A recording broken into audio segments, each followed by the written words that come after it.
we maybe do things a little bit more efficiently, a little bit more effectively. We think out the box. We start to view things as being on our way. Because we all have this victim mentality. We taught from children. By the age of 17, we're told the word no 30 times more than the word yes. So what do we culturally believe? That we are incapable of achieving things. We're incapable of doing things. Because what do we believe? No. No, we can't. So we need to just shift that in our heads. Like I said in the beginning, Roger Bannister, 4 minutes, 22 people did it. Same thing. If you constantly believe, I can't, guess what? You're right, you can't. But if you change that belief and you start to think, yes, I can. Oh, definitely I can. Or even start off with, maybe I can. Possibly I can. Damn right I can. And that's where you need to start thinking. You need to start shifting your mindset from, I can't, I absolutely can. And if you have a look in front of you, I've given you a CD. It's called a Positive Affirmation CD. In this box, one of the CDs that are in here. That CD is to help you to start to do that. That CD is to start planting, creating belief inside yourself. How many of you have automatic negative thoughts, ants that run through your head? You doubt yourself. You think I can't. But in reality, if you just shift and you start to believe in yourself, things change. So what does this positive affirmation CD do? All it does is it plays alpha brainwave technology, where right now we're sitting in our brains are vibrating at a beta vibration. As we start going into sleep, or as we start coming out of sleep, our brainwaves are in an alpha brainwave modality, where it's vibrating at a slightly lower frequency and we're more able to absorb. So what this technology does is it plays alpha brainwave technology. In other words, it plays noise, music, whatever you want, that vibrates at that frequency. You put earphones in your ears, your brain gets fooled into vibrating in alpha brainwave technology, and you hear these positive affirmations coming to you saying, I'm a genius and I use my wisdom daily. Each day in every way I'm better and better. So what are you fundamentally doing? You're fundamentally creating, setting a tone inside yourself. I am great. I do believe in myself. I am a genius. I can achieve, have, do, and do anything. Try that technology. As Jim Rohn says, what if it is just an apple a day? But you don't eat that apple. And I stretch it today and I say, what if it is just that positive affirmation CD? You don't try it. Something to remember though, these shoes, I love them. They're brilliant. They fit me like gloves, okay? They're fantastic. But if you had to put them on, they may fit. I hope not. but fundamentally, okay, they may fit you, they may not. So what I'm trying to offer you today is a whole lot of invitations. Some ideas, some shoes will fit you, some shoes won't. But does that mean you shouldn't try them? No. So give them a try. Give that positive affirmation CD a try. I have seen amazing results in a wide spectrum of people's lives, purely by introducing that CD. Have a look inside. There's a little booklet inside there that tells you how to use the positive affirmation CD. Give it a try. If it's going to work, it may not. Everybody's different. If I've got an acorn in my hand here, and I said to you, so where's the oak tree? Is it inside the seed? Well, if I had to cut that seed in half and hold it over here, would there be an oak tree in there? Absolutely not. But if I take that acorn and I stick it into fertile soil, and I give it moisture, I give it energy, and everything it needs, what's it going to do? It's going to grow into an oak tree.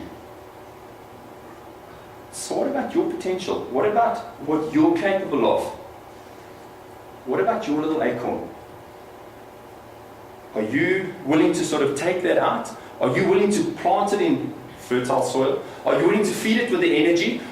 Or, for example, this new curriculum. View that as your little acorn. Are you prepared to take that out, plant it in fertile soil, feed it with whatever it needs, and start to create lots and lots of little oak trees, lots and lots of new students with a different way of thinking, with a different way of doing the same thing? Because fundamentally, if you want the world to change, what can you change? Can you change the president? Well, maybe. Can you change interest rates? Possibly. Is it possible you can change the pace of change? Is it possible that you can change the massive fundamental changes that are going on that have actually brought you to this point that you've got to now change the curriculum? Hell no. What have you got 100% control over? What have you got 100% ability to change? One thing. You. So if that's all you have 100% control over, is there any point in worrying about things that are fundamentally unchangeable? You've got to change yourself. You've got to change within those parameters. You've got to accept the things you can change, and you've got to work within the things that you can't. So it's no good being a victim and going, oh my God, this is in my way. It's on your way, and get from the process. Because I read a lot of biographies, and it's absolutely astounding for me to see how many people, well, not how many, every single biography I've read has been filled with challenges.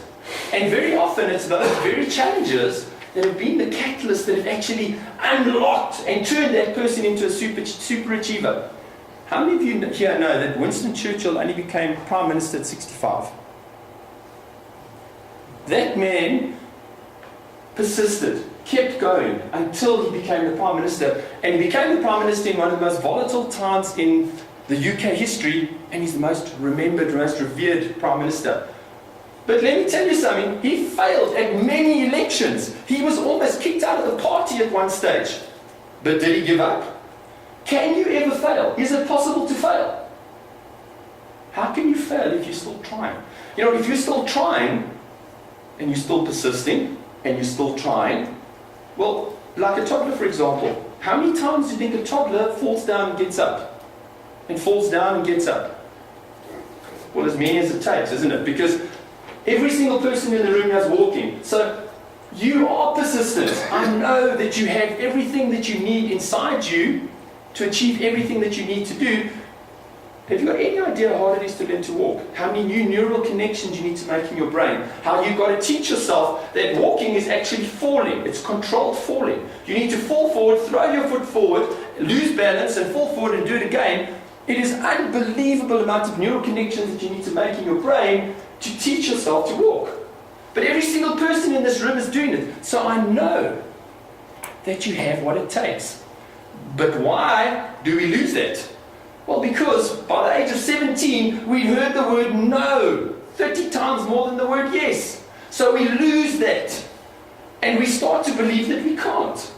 So I'm saying it's never too late to have a fantastic childhood. It's never too late to awaken that child, that persistent toddler that would never give up. Awaken that in you. And you can have, do, and be anything. For the electrical engineers. Anybody here ever been able to find a one-sided positive magnet? I was offered $1 billion the other day by John DeMartini. He said, if anybody can find a one-sided magnet, I will give you $1 billion US. Does such a thing exist? So why? This is where we torture ourselves, and this is where the reality starts to come into us, and we start to have these unrealistic expectations, and we expect to just have a positive life where we just skip through the roses and everything's going to be beautiful and it's just wonderful. But what's the reality? Reality is there is no such thing as a one-sided positive magnet, and just the same, there is no such thing as a one-sided positive life. How many of you saw that movie, The Secret? Thank goodness. Okay. A disastrous production. What they did was they went and looked and they found this one-sided positive magnet. And they filmed people, and people would tell this side of the story, and then they would discard the other half of the story. And they put this thing forward with these really credible people. I mean, people that have really done exciting, amazing things with their lives. And they created this movie, and people went, my goodness, there is a one-sided positive magnet. There so is a one-sided positive life. In fact, all I need to do is sit in my lounge and visualize my hands on the steering wheel of my Ferrari, wake up tomorrow morning, and oh my goodness, there it was in the driveway. And I could sit back, do nothing, and you know how success is disguised, eh? It's hidden from us by that horrible four-letter word called work. Okay? So now all we have to do, because now we see this positive life, this one-sided positive magnet that doesn't exist, this one-sided positive life that doesn't exist, all we have to do is sit in our lounge, in our chairs, overnight, do nothing, and the next morning, guess what's going to be in the post? A $1 million check. Right, like that's going to happen. So what does reality say to us? Reality says, yes, we need plans. Yes, we need to know where we are. Yes, we need to know where we're going. Yes, we need to make plans to get us there. But as Dwight D. Eisenhower found out, when they were going to be invading Normandy during the Second World War, they spent months planning and preparing and figuring out what they could do, what they couldn't do, having a look at their resources, having a look at where they wanted to go, the outcome they wanted to get. Once the first cannon shot was fired, the plans were meaningless. And a reporter asked him that question, and he said to him, General, tell us about the planning for Normandy. He said, well, let me tell you. Planning was indispensable. But once the first cannon shot was fired, the plans were of no value at all. Why is that?